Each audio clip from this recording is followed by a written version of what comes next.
Olá pessoal, meu nome é Samir, eu sou pastor da Assembleia de Deus e moro atualmente na cidade de Indaial, estado de Santa Catarina. Eu estou no ministério há 29 anos e neste período eu tenho trabalhado em várias áreas do ministério, em várias cidades e estados diferentes, desde ser pastor dirigente de igreja, a pioneirar, abrir trabalhos, fui para o campo missionário algumas vezes, trabalhei no estado de Santa Catarina, estado de Minas Gerais e também no estado de São Paulo. Atualmente eu atuo como pastor itinerante, um conferencista, levando a palavra de Deus aonde o Senhor nos permite ir, nos envia. Eu quero compartilhar com vocês duas experiências que eu tive ao longo desses 29 anos de ministério. Meu ministério sempre foi pautado desde o princípio por muitas experiências espirituais. Até o dia de hoje, né, experiências com Deus, experiências com batalhas espirituais. Porém, duas delas se destacam entre muitas outras e eu gostaria de compartilhar com você neste momento. A primeira delas foi quando eu assumi a minha primeira igreja. Isso no ano de 2000. Esta igreja era uma congregação simples, um trabalho missionário que ficava entre a cidade de Joinville e a cidade de Garuva, ali no meio daquelas serras que tem ali. Se alguém conhece a região, quem estiver assistindo o vídeo vai saber disso. E ali não era uma cidade, não era um bairro, era uma vila, uma região chamada Quiriri. Isso é um nome indígena, porque neste mesmo local no passado havia ali uma reserva indígena, uma tribo indígena há muitos anos atrás. Então é um lugar muito bonito, de serras, de montanhas, ali tem 22 cachoeiras e contam o pessoal que mora lá que naquelas serras ali existem estradas pavimentadas que os padres jesuítas no passado andaram por ali, pavimentaram e conta-se até que existem cavernas ali com tesouros escondidos, etc. Vêm muitas pessoas do Brasil todo andar naquela região, acampar, investigar. E ali existe um trabalho também, né?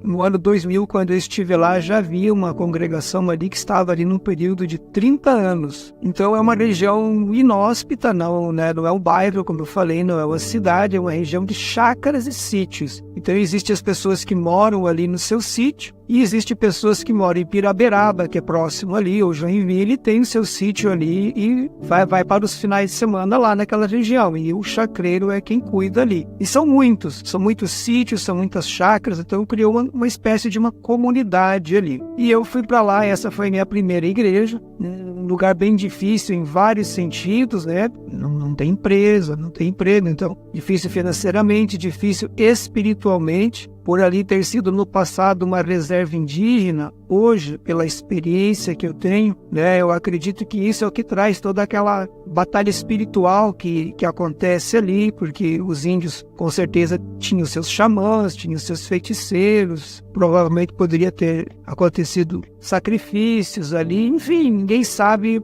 o que aconteceu e como era essa reserva indígena. Porém, o que se percebe ali? Há um portal espiritual nessa região, tanto que em determinadas épocas do ano, pessoas vêm de várias religiões, desde religiões de matrizes africanas a alguns tipos de espíritas, vêm ali fazer trabalhos ali naquela região. Caravanas de ônibus, lembro-me de, às vezes, ter 8, 10, 12 ônibus vindo da cidade de Joinville ou de outras cidades em datas específicas para fazer ali os seus trabalhos, os seus rituais. Quando o pessoal ia embora, então eu ia dar uma volta lá nos riachos que tem, né, nas cascatas, e ficava ali sempre cheio de muitas flores, frutas, velas. Então eu creio que tudo isso criava um ambiente espiritual. Ali era perceptível que há algo sobrenatural que acontece ali. Eu acredito que por conta da tribo indígena que existia, talvez há um tipo de portal espiritual, um acesso ali para o outro mundo. Então isso criava toda uma espiritualidade diferente nessa região. E como eu assumi ali muito jovem, né, de muito pouca experiência, foi bem difícil para mim. Eu assumi no lugar de um obreiro mais velho, um evangelista, já de cabelos grisalhos. Eu, na época, isso no ano 2000, eu tinha ali por volta de 32 anos de idade, então eu tinha uma cara de menino, minha esposa tinha um moço de menina, já sentimos de cara a rejeição da igreja, né, pela diferença de idade do obreiro anterior, mas ali começamos a trabalhar para o Senhor. E eu lembro que tudo começou já na chegada da nossa mudança. Quando o caminhão encostou, no início da parte da tarde, começamos a descarregar a mudança. A minha esposa olhou para mim e disse assim: ui, eu estou sentindo uns arrepios por dentro, uma coisa estranha, mas não é frio. E não estava mesmo frio. Aí descarregamos a mudança, à noite fomos dormir, comemos alguma coisa, fomos dormir, estávamos muito cansados por conta da mudança. Porém, quando apagamos a luz, logo eu vi como que se viesse alguém correndo e lançasse uma pedra na parede da casa, que era de madeira, deu aquele estouro. Então ali tinha a igrejinha, a antiga igrejinha, que já tinha 30 anos. Na parte dos fundos da igrejinha tinha algumas peças que era a casa do obreiro, né, a casa pastoral, 2 quartos pequenos, uma salinha, cozinha e banheiro, tudo muito rústico, muito simples. Realmente um trabalho missionário. E ao lado havia a igreja de alvenaria, que estava em fase final de construção. Já tinha, o piso ainda era batido, mas já tinha as paredes levantadas, estava coberta, e nós ali fazíamos já os cultos. Aí eu estava trabalhando e terminando também a parte estrutural da congregação. Então muitas coisas aconteceram ali, foi muito difícil, havia muita batalha espiritual. E diante de tudo isso, o que eu fiz? Todas as manhãs, quando a minha esposa ia limpar a casa, eu ia para dentro da igreja e eu passava a manhã toda em oração. Muitas das vezes em jejum. Orava, aí me sentava. Tinha 2 lances de escada entre a nave e 2 degraus, né, entre a nave e o púlpito. Eu sentava ali e ficava lendo a palavra até o meio-dia. No período da tarde, nós íamos fazer visitas. Nos dias de culto de ensino, eu ia para a igreja, orava, à tarde ia preparar o estudo para ministrar para a igreja à noite. E assim nós fomos lutando ali. Eu lembro-me que os primeiros 30 dias eu tive que orar e jejuar muito para parar a perturbação ao redor da casa. Todas as noites eram pedradas na casa, barulho de pessoas correndo ao redor, barulhos estranhos de todos os tipos, como se tivesse um cachorro, mas você ia olhar, não tinha ninguém ali. Então eu tive que me colocar em oração e jejum por 30 dias para que Deus trouxesse paz àquele ambiente ali. E lembro-me também que todos os dias, no final da tarde, por volta de 6 horas, ali quando começava a anoitecer, eu sempre era tomado de uma grande angústia. Tamanha era a intensidade da carga espiritual que tinha neste lugar. Diante disso, comecei a orar, como eu falei. Todas as manhãs eu estava ali diante do Senhor. Orei muito, jejuei muito naquele lugar. E foi numa destas manhãs, quando eu estava ali, tinha orado já por um período de tempo, aí me sentei nas escadas da igreja, tinha as portas da frente, que era uma porta dupla, e tinha uma porta nos fundos que saía já direto na casa do obreiro. Quando eu estou sentado ali, eu lembro-me que naquela manhã havia uma atmosfera muito espiritual, algo estava acontecendo ali, um ambiente espiritual diferente. Orei, senti muito a presença de Deus. Quando eu me sento na escada e com a Bíblia no colo, estava ali lendo a Bíblia, eu olho para o centro da igreja, antes da porta de entrada, tinha uma pessoa ali. Não era um anjo, porque eu já tive experiências com anjos. Não era o Senhor Jesus. Eu entendo que era a pessoa do Espírito Santo. Era com um jovem, como diz Ezequiel no começo do seu livro, dos lombos para cima era fogo, dos lombos para baixo era fogo, porém um fogo diferente deste fogo que conhecemos aqui na terra. Alguém pode questionar e dizer, mas como assim o Espírito Santo? Bom, eu entendo isso de maneira muito simples. A Bíblia diz que o Espírito Santo é uma pessoa, tem personalidade, tem vontade própria. No livro de Atos, nós vemos claramente o Espírito Santo falando à igreja: separai a Barnabé e Saulo para o ministério que eu os tenho chamado. O Espírito Santo é a terceira pessoa da Santíssima Trindade, é Deus. Então eu não estou dizendo aqui que esta seja a aparência ou a forma do Espírito Santo, mas que foi a maneira que ele se apresentou para mim naquela manhã ali, como um jovem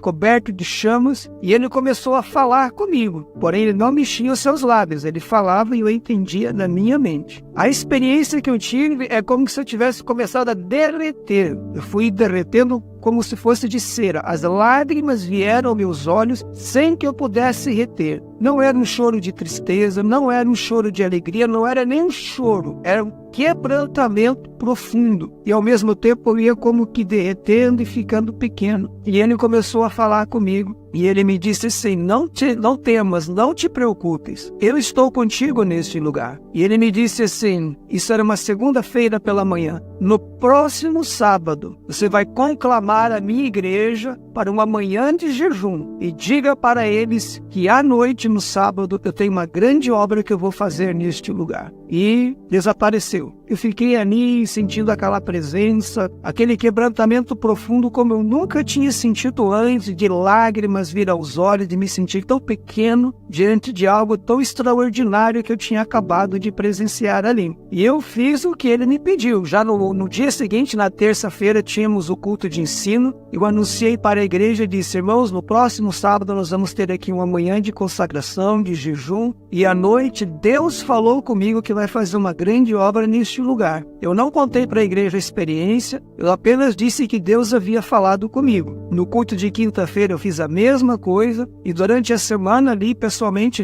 nas minhas visitas, eu fui convidando os irmãos, tanto para vir na manhã de consagração, quanto afirmando que à noite Deus iria fazer um grande culto, uma grande obra naquele culto, naquele lugar. E assim foi, passou a semana, chegamos no sábado, veio uma boa representação, vieram ali 70% da nossa pequena comunidade, da nossa igreja, mas sob um bom número ali, devia ter umas 30 e poucas, quase 40 pessoas que vieram orar, buscar a Deus, tivemos um período de adoração e no final eu trouxe uma breve palavra de reflexão e terminamos por volta de 1h da tarde. À noite viemos para o culto e eu preparei exatamente uma palavra sobre a pessoa do Espírito Santo, de Gênesis, Apocalipse, usando alguns textos ali mostrando quem era a pessoa do Espírito Santo e a atuação dele desde a criação até o final no livro do Apocalipse. Porém, eu lembro que quando começou o culto, na noite de sábado, era um ambiente pesado. O ambiente, desde o primeiro culto, ele estava pesado. Eu já cheguei na igreja e senti uma dor de cabeça muito forte. Aqui parecia que tinha sido introduzido um metal, um ferro na minha cabeça. Era uma dor de cabeça que eu mal podia abrir o olho. Então eu entendi que ali estava sendo travada uma grande batalha espiritual. Fomos ouvindo os louvores. O nosso culto de sábado normal era 2 hinos da harpa cristã que eram cantados e logo em seguida tinha o estudo bíblico. Porém, como o Senhor falou que era uma obra especial, então nós tivemos mais louvores especiais, ouvimos os departamentos e aquele culto ia se arrastando de uma forma pesada. Chegou a hora da palavra, eu comecei a ministrar a palavra e ali mais ou menos no meio da mensagem a dor de cabeça já não estava mais sobre mim, mas a igreja continuava parada. Então no final eu chamo a igreja para frente e digo, irmãos, agora venham para frente, nós vamos orar e Deus vai fazer aqui aquilo que Ele falou que ia fazer.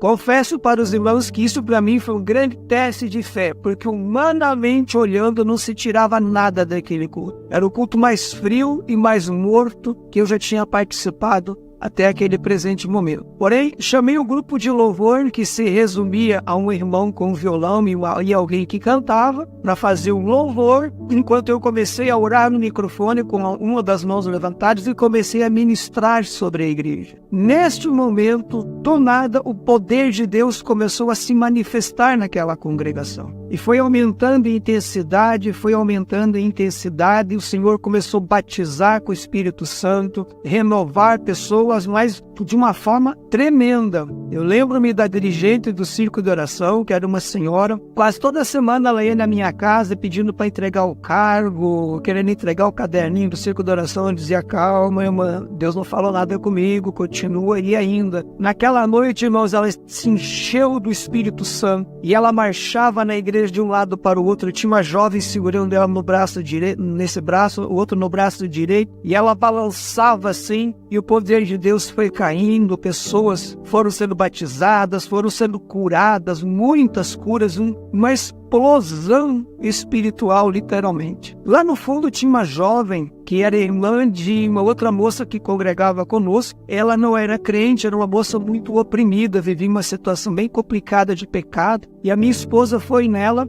e perguntou para ela, você quer aceitar Jesus? Ela arregalou o olho assim e disse, não, aceitar Jesus não. Então a minha esposa disse, então você aceita uma oração? Ela disse, uma oração eu aceito. E a minha esposa conduziu ela até o altar e naquele barulho todo ela fez um sinal assim e eu li os lábios dela, como ela disse assim, ela quer uma oração. Então eu fiz sinal que ela chegasse ali, que eu ia orar por ela. E com o microfone na mão, com a outra mão, quando eu levei a mão e fui na direção dela, antes que eu tocasse nela, o diabo pegou ela e jogou ela no chão de costas, e ela se rodava assim, se esquivava como se fosse uma cobra nadando de costas no piso. Eu botei a mão sobre ela, repreendi, o demônio saiu, coloquei ela em pé, sentada no banco, o demônio pegou ela de novo, jogou no chão, começamos a repreender de novo. Ali foi uma luta um pouco mais demorada, o demônio resistiu para sair, mas acabou saindo no nome do Senhor Jesus. Colocamos ela sentada, ela agora já em lágrimas, e aí eu perguntei, você quer aceitar Jesus? E ela disse, eu quero. Ficou muito nítido no dia seguinte, na questão dessa moça aqui, quando eu encontrei ela, o brilho do rosto dessa moça, o olhar que ela tinha, a expressão dela, era muito diferente da moça que entrou na noite anterior ali na igreja. Ali dava para ver nitidamente a conversão dela, o novo nascimento, a libertação daquela moça. E por aí, voltando ao culto, muitas coisas começaram a acontecer. Era um poder muito grande de Deus. E o culto foi indo. Passou de 9h30. Quando era quase 10 horas, eu fiz sinal para os porteiros fechar as portas. Porque havia uma estradinha que passava ali, onde muita gente passava e ia mais para dentro, onde estava a maior parte das casas. Inclusive, ali as pessoas tinham o hábito de deixar as bicicletas no fundo da igreja. E passava muita gente ali várias horas do dia. Então, as pessoas que estavam passando e viam o barulho, a janela era de basculante, assim, estavam abertas. Elas ficavam na ponta dos pés para olhar para dentro. E quando era alguém desviado da igreja, tinha vários ali, eles batiam na porta, o porteiro abria e eles entravam para reconciliar com Jesus. E assim foi acontecendo esse grande avivamento espiritual, tudo ao mesmo tempo, batismo, renovação, curas. Muitas pessoas já estavam no chão, caídas porque não aguentaram o poder de Deus. Mas o que mais me chamou a atenção naquela noite era um menino de aproximadamente 6 anos de idade que estava bem na frente. Ele com as mãozinhas levantadas assim, tremia as mãozinhas, ele orava e chorava muito, que pingava as lágrimas no chão, fazia poças de lágrimas. E eu fiquei, questionando o que aquele menino orava daquela maneira. Ele estava tão quebrantado e orando, ele nunca tinha feito isso. Eu me aproximei e coloquei meu ouvido próximo da boca dele para ouvir o que ele dizia. E ele orava intensamente e dizia assim, Jesus, me lava dos meus pecados. E as lágrimas pingavam. Meus irmãos, eu nunca esqueci daquilo. O Espírito Santo, quando ele opera na igreja, até crianças como aquela, um menino de 6 anos de idade foi convencido dos seus pecados, que eu não havia pregado sobre isso naquela noite. Eu já disse, eu preguei sobre a pessoa do Espírito Santo, mas naquele momento aquele menino orava num quebrantamento profundo, e isso é um avivamento real, e pedia perdão ao Senhor e que o Senhor o lavasse dos seus pecados. No dia seguinte eu encontrei a mãe dele, ela disse assim para mim, pastor, ele foi para casa ontem, e quando chegamos em casa ele disse assim, mãe, agora eu sei que Deus existe. Isso, meus irmãos, causou uma repercussão muito grande ali naquela localidade. Ficaram durante semanas falando, porque aconteceu muitas coisas ali, pessoas reconciliaram, pessoas foram curadas, de vários problemas e enfermidades, libertas. Aquilo marcou profundamente aquela região e foi um divisor de águas. Então, no período de tempo que eu fiquei ali, no curto período de tempo, Deus nos deu muitas almas ali. Fiz um batismo com 8 pessoas, entre almas, pessoas novas convertidas, pessoas que estavam há 30 anos afastados da igreja. Deus começou a prosperar aquele lugar, mesmo sendo um lugar de chacreiros. Deus começou a abençoar financeiramente a igreja, estruturou, encheu a igreja. E quando eu saí de lá, para vocês terem uma ideia, a igreja estava super cheia, os departamentos, desde a escola dominical, círculo de oração, estavam estruturados, a arrecadação tinha triplicado a arrecadação, porque Deus começou a abençoar também financeiramente os irmãos, e essa experiência foi muito marcante. Antes de eu sair dali, eu tive uma segunda visão com essa pessoa, como eu disse, creio ser a pessoa do Espírito Santo. Nessa segunda vez nós tínhamos ido fazer compra, o pastor presidente estava junto, porque a gente fazia as compras em Joinville ou Piraberaba, né? E ele foi nos levar e veio nos trazer, quando nós estávamos descarregando as compras sobre a mesa. Ele e a minha esposa, todo mundo sentiu quando o ambiente, naquela parte da tarde, ficou sobrenatural ali. Eles não viram, mas eu, mais uma vez, Deus abriu meus olhos espirituais e eu vi aquela mesma pessoa como um jovem em chamas ali na porta, com as costas para fora, olhando para dentro, e o ambiente ficou sobrenatural e todo mundo percebeu isso. E depois, indo uma terceira vez, ele aparece ali. Eu tive uma terceira experiência com ele antes de sair desta localidade. A outra experiência que eu quero compartilhar com os irmãos foi muitos anos depois, quando eu estava no leste de Minas Gerais. Eu trabalhava lá como pastor auxiliar, era responsável por 2 núcleos de teologia, também pela escola dominical, escola bíblica dominical, e pregava atendendo algumas igrejas da região. Eu fui convidado para ir pregar numa igreja que estava fazendo aniversário, por ética, não vou dizer o nome da cidade, e uma cidadezinha tradicional ali de Minas Gerais, do leste de Minas. Todo mundo que conhece aquela região sabe que as cidades são muito parecidas, são pequenininhas, tem uma praça no centro, e eu tenho um hábito assim, meus irmãos, eu até hoje eu faço assim, quando eu vou pregar em algum lugar, eu sempre oro muito a Deus, eu me preparo espiritualmente e eu peço uma palavra específica para aquela igreja. Além da homilética, além do estudo, da pesquisa, o estudo exegético que eu faço, eu sempre busco em Deus uma palavra específica para aquela igreja onde eu estou indo. Então, às vezes, Deus fala no coletivo exatamente sobre a necessidade da igreja. Isso tem acontecido muitas vezes. Outras das vezes, Deus fala no individual, com uma pessoa que está ali. E algumas vezes, Deus fala com a igreja e fala no individual também. Então, para mim, é comum hoje terminar um culto, tá saindo, tem alguém no corredor me esperando, me cumprimenta e diz: olha, você pregou a minha vida hoje. Tudo o que você pregou diz respeito a mim. Outras vezes alguém me diz assim: tudo o que você pregou hoje veio para mim. Era a resposta de oração. Já aconteceu o caso de terminar o culto e um casal me procurar e dizer assim: eu dizia para o meu marido no final da mensagem, parece que ele estava lá em casa hoje, dentro de casa, e ouviu tudo o que falamos e tudo o que aconteceu. Já aconteceu o caso de eu pregar numa igreja e Deus revelar a necessidade daquela igreja ali, coisas que ninguém me falou, e Deus trabalhar naquilo para fazer exatamente aquilo que Ele determinava fazer com aquela igreja. Então eu sempre oro e peço a Deus uma palavra. E lá não foi diferente. Me preparei espiritualmente alguns dias e fui pregar no aniversário da igreja.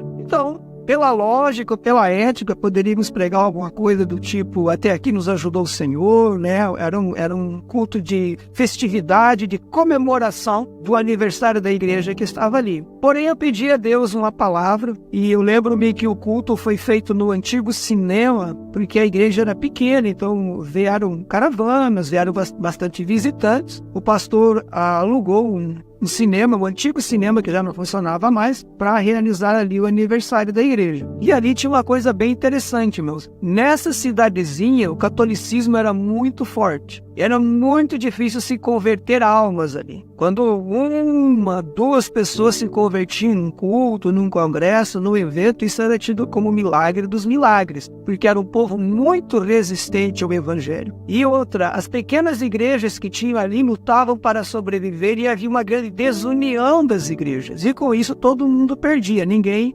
ajudava ninguém. Ficava aquela história, um tirando da igreja do outro, oferecendo cargo e tal, e ninguém conseguia ganhar almas. E eu preguei na sexta-feira e no sábado de manhã eu estava orando a Deus, e Deus me disse assim: hoje eu vou te revelar o nome da entidade, do principado que governa sobre esta cidade. E o nome chama-se tradição. E Deus me deu uma palavra em Juízes capítulo 6 para pregar naquela noite. E toda a descrição que está ali daquele contexto do que estava vivendo Israel no capítulo 6 de Juízes, Deus me mostra e me revela no campo espiritual o que estava vivendo aquelas igrejas ali especificamente que eu ia pregar e o que acontecia na cidade. E naquela noite eu fui para o cinema e ministrei aquela palavra para os irmãos que ali estavam. Estava completamente lotado o cinema, muitas caravanas de ônibus, de carros. Havia vindo um grupo de uma outra cidadezinha próxima ali também, no estado de Minas, que eu, por ética, também não vou dizer o nome. E esse grupo de louvor que veio para fazer o louvor, o líder do grupo também era o líder de jovens lá daquela determinada cidadezinha. E quando eu terminei de ministrar essa palavra e eu falei para a igreja, eu disse: irmãos, Deus me revelou o nome do principado que governa essa cidade. E o nome dele chama-se tradição. E Deus disse para mim que hoje ele vai quebrar o poder desse principado e vai começar uma nova história nesta cidade. Para quem trabalha com libertação, sabe que muitas das vezes, quando certa caça de demônios resiste em sair de uma pessoa, você precisa saber o nome dela. Quando você descobre o nome daquela casta, daquela potestade, daquela legião, ele acaba saindo da pessoa mais fácil. No que diz respeito a uma cidade também, se Deus revelar o nome do principado que governa ali, Deus desmascara, Deus quebra o poder dele. E quando eu mencionei para a igreja isso, eu disse: Deus revelou o nome é tradição. E Deus me deu a estratégia como nós vamos orar agora. Então eu mandei que todos se colocassem em pés e pedi que cada um virasse na direção da sua casa e estendesse as mãos. E os que vieram de fora, que colocassem a mão na direção da sua cidade. Eu disse: agora nós vamos orar. Mas é a oração de guerra, irmãos. Agora você vai repreender o mal que está lá na sua casa, lá na sua igreja, lá na sua cidade. E daqui Deus vai operar lá e vai desfazer lá também. E começamos a orar. E aquele povo começou a orar, eram pessoas viradas com a mão em todas as direções e orando e orando. De repente, irmãos, houve uma explosão, como se um botijão de gás houvesse explodido. Todo mundo ouviu. O povo se espantou assim, levou um choque, porque houve aquela explosão grande. E eu me lembro, para vocês terem uma ideia, aconteceu muitas coisas naquela noite ali. E depois, algumas a gente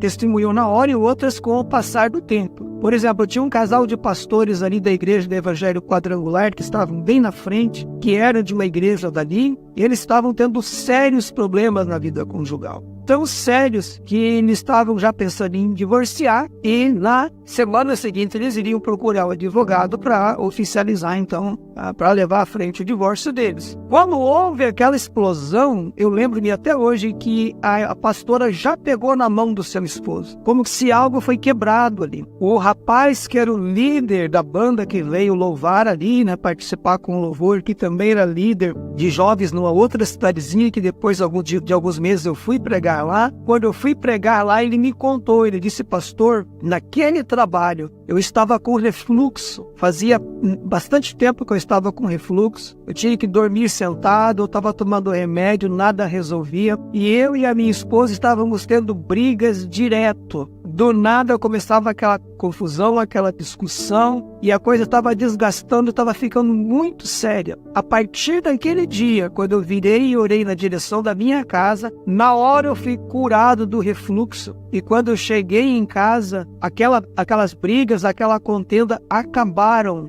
É como se nunca houvesse existido. Houve uma paz no meu lar. E meses depois eu fui pregar naquela cidade, eu fiquei hospedado na casa dele, né? Um casal de jovens casais, tinha um jovem casal, tinha uma filha pequenininha na época. Para os irmãos terem uma ideia, hoje este rapaz é o pastor presidente daquela igreja. Aquela menininha é uma moça. E aquilo que estava acontecendo na vida deles foi quebrado. Então houve muitas curas, houve muita libertação ali, nas casas das pessoas que estavam ali, nas igrejas das pessoas que estavam ali. Mas o mais interessante entre isso é que, como eu disse, era muito difícil se converter almas. Podia vir pregadores, vieram muitos pregadores ali, muitas pessoas de fora, pessoas de Deus também estiveram ali, claro, né? Mas era uma alma, duas almas, era o máximo que acontecia. Nesse trabalho, depois que foi quebrado o poder desse principado, só nesse trabalho 22 pessoas entregaram sua vida a Jesus Cristo. Todos que estavam dali, que conheciam o contexto da cidade, ficaram pasmos, ficaram boquiabertos com aquilo que aconteceu neste lugar. E a batalha foi tão grande que aconteceu ali, a batalha espiritual, que quando eu terminei de pregar e orar, eu estava exausto, como se eu tivesse lutado fisicamente com um homem muito forte. Eu estava tão exausto que eu saí do altar, a esposa do pastor estava na cantina ali ajudando a servir os irmãos, tinha muita gente ali. Ela disse: pastor, aguenta só um minutinho e nós já vamos para casa, eu vou fazer uma janta para você. Eu disse: não, minha irmã, eu não quero comer nada. Se você tiver um comprimido para dor de cabeça, eu agradeço. E se você pedir para algum irmão me levar no hotel, que eu quero descansar. Eu estava moído, irmãos, para você ver o que é um mundo espiritual. O desgaste, eu nunca tinha sentido um desgaste tão grande, mas ali uma grande batalha havia sido vencida. Então ela me deu um comprimido, ela tinha algo ali na sua bolsa, pediu para um irmão me levar no hotel, e eu pensava, eu estava tão cansado que eu ia tirar a gravata, o paletó, e ia me jogar de sapato tudo na cama, que foi o que eu fiz quando eu cheguei no quarto de hotel. Porém, enquanto eu me joguei na cama em toda aquela exaustão, eu não consegui dormir. Aquela noite toda eu senti dores no corpo, dores nos ossos, foi uma retaliação pesada. Mas para a honra e glória do nome do Senhor, a partir daquele dia, Deus começou a mudar a história das igrejas e daquela cidade ali. Pessoas começaram a se converter, muitas coisas começaram a acontecer, muita restauração nos lares, casais que estavam se separando, pessoas que tinham enfermidades da ordem espiritual, ou seja, espíritos de enfermidade foram libertas e o nome do Senhor Jesus Cristo foi glorificado. Então, meus irmãos, o mundo espiritual é real. Nesses meus 29 anos de ministério, eu contei aqui 2 experiências para os irmãos, de muitas que eu tenho vivenciado e experimentado nesses anos servindo ao Senhor e pregando em muitos lugares. Mas como a palavra de Deus sempre nos diz, maior é aquele que está em nós do que aquele que está no mundo. Lá em Lucas 10:19, o Senhor Jesus disse: eis aí vos dei autoridade para pisar serpentes e escorpiões e toda a força do inimigo, e nada vos causará dano algum. Então, se você tem passado, tem vivido por um momento de batalha espiritual, posicione-se diante do Senhor. Use a autoridade do nome de Jesus Cristo, porque Deus vai te dar vitória. Não há batalha que Deus não possa vencer. Não há pessoa que Deus não possa salvar ou libertar. Não há cidade que Deus não possa transformar. E eu quero crer que Deus vai usar também a sua vida como um canal de bênção por onde você passar, para a salvação, cura, restauração e para a expansão do seu reino na terra. Que Deus abençoe a todos os irmãos. Obrigado pela sua atenção, em nome de Jesus.